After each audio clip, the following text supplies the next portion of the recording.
معروف تجزیہ کار بلال غوری نے کہا ہے کہ جب پروجیکٹ عمران خان کے ٹھیکیداروں نے انہیں ایک نئے قائد کے طور پر متعارف کروایا تو موصوف نے ایک نیا پاکستان بنانے کا عزم ظاہر کیا تھا، لیکن ہوا کچھ یوں کہ عمران نے اپنے قائدانہ پاگل پن میں نیا پاکستان بنانے کے لیے پرانے پاکستان کو بھی تباہ و برباد کرنا شروع کر دیا۔ روزنامہ جنگ کے لیے اپنی تحریر میں بلال غوری کہتے ہیں کہ اقتدار میں آنے کے بعد عمران نے موجودہ ریاستی، سیاسی اور انتظامی ڈھانچے کو ملیہ میٹ کرنے کی بھرپور کوشش کی، جس سے خود ان کے عسکری سرپرست اور پیشکار بھی خوف زدہ ہو گئے۔ عمران خان کی یہی روش بالآخر ان کی حکومت کے خاتمے کا باعث بنی اور آج وہ کرپشن کے متعدد مقدمات میں سزا کاٹتے ہوئے جیل کی سلاخوں کے پیچھے ہیں۔ بلال غوری قیادت کے تصور پر گفتگو کرتے ہوئے کہتے ہیں کہ ان کے نزدیک ایک قائد کا خود سرکش اور جنگجو ہونا ضروری سمجھا جاتا ہے اور ان تینوں عناصر کا مجموعہ سادہ الفاظ میں دیوانگی کہلاتا ہے۔ ان کے مطابق تاریخ میں انقلابی قائدین کی کمی نہیں، مگر یہی انقلابی مزاج اکثر ریاستوں کے لیے تباہ کن نتائج لے کر آیا۔ بلال غوری نے اس تناظر میں عوامی جمہوریہ چین کے بانی ماؤ زے تونگ کی مثال دی۔ انہوں نے لکھا کہ آزادی کی جدوجہد کے دوران ماؤ کا انقلابی جنون کارآمد تھا، مگر نوزائید ریاست کی تعمیر و ترقی کے لیے جنون کی بجائے عقل، تدبر اور بہتر انتظامی صلاحیت درکار ہوتی ہے۔ غوری کے مطابق ماؤ کے دور میں کیے گئے بعض فیصلوں نے چین کو شدید غذائی بحران اور قحط میں مبتلا کر دیا، جس کے نتیجے میں کروڑوں جانیں ضائع ہوئیں اور طویل عرصے تک ترقی کا سفر رک گیا۔ بلال غوری کہتے ہیں کہ ماؤ زے تونگ کی مہمات نے فطری توازن کو شدید نقصان پہنچایا، حتیٰ کہ جانوروں اور پرندوں کے خلاف مہمات کے نتیجے میں چین کو ٹڈی دل جیسے قدرتی عذاب کا سامنا کرنا پڑا۔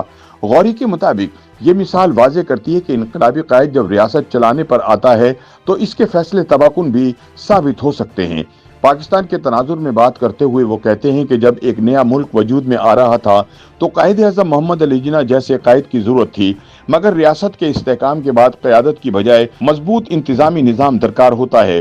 ان کے مطابق ذوالفقار علی بھٹو ایک طاقتور قائد کے طور پر ابھرے، تاہم ان کے دور میں بھی ملک کو شدید سیاسی بحرانوں کا سامنا کرنا پڑا، اگرچہ بعد ازاں انہوں نے باقی ماندہ پاکستان کی نئی بنیادیں استوار کیں۔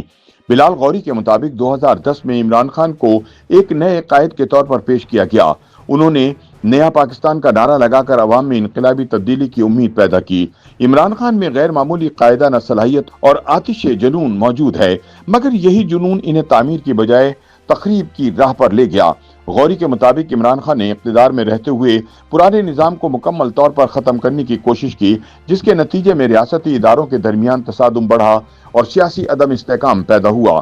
بلال غوری کے مطابق حکومت کے خاتمے کے بعد عمران خان پہلے سے زیادہ خطرناک ہو چکے ہیں اور اب وہ اڈیالہ جیل میں قید ہونے کے باوجود پرانے نظام کو جڑ سے اکھاڑنے کے عزائم رکھتے ہیں۔ چنانچہ نتیجہ یہ نکلتا ہے کہ پاکستان کو شوریدہ سر اور انقلابی قائد کی بجائے ایک قابل، باصلاحیت اور مدبر منتظم کی ضرورت ہے۔ ان کے بقول انقلابی اور چڑی مار قسم کے قائد نئے ملک بنانے یا آزادی دلانے میں تو کارآمد ہو سکتے ہیں، مگر کسی ریاست کو چلانے، اسے مستحکم کرنے اور ترقی کی راہ پر گامزن کرنے کے لیے ایسے قائدین موزوں نہیں ہوتے۔